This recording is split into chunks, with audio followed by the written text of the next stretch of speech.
ધરમપુરના Kailash road પર આવેલી સ્વર્ગવાહિની નદીમાં ફરજ ઉપર જવા નીકળેલો 45 વર્ષીય યુવાન મોપેડ સાથે તણાયો।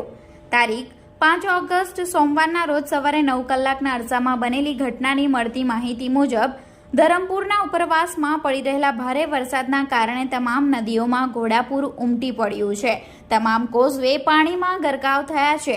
તંત્ર દ્વારા લોકોને પાણીમાં ન ઉતરવાની સૂચના પણ આપવામાં આવી છે, છતાં પણ કેટલાક લોકો સાહસ કરી પાણીમાં ઉતરી કોઝવે પાર કરવાની કોશિશ કરતા હોય છે, ત્યારે સાહસના કારણે લોકો જીવ પણ ગુમાવતા હોય છે। તેવી જ ઘટના આજરોજ ધરમપુરના કૈલાસ રોડ ઉપર આવેલી સ્વર્ગવાહિની નદી પર બની છે, જેમાં હિતેશભાઈ ભીખુભાઈ રાઠોડ રહે કૈલાસ રોડ વાડીલાલ કંપનીમાં ચાની કેન્ટીન ચલાવે છે। તેઓ સવારે ફરજ પર જવા માટે પોતાની મોપેડ લઈને નીકળ્યા હતા। સ્વર્ગવાહિની નદીમાં પાણીનું વહેણ વધારે હોવાના કારણે તેઓ મોપેડ સાથે તણાઈ ગયા હતા।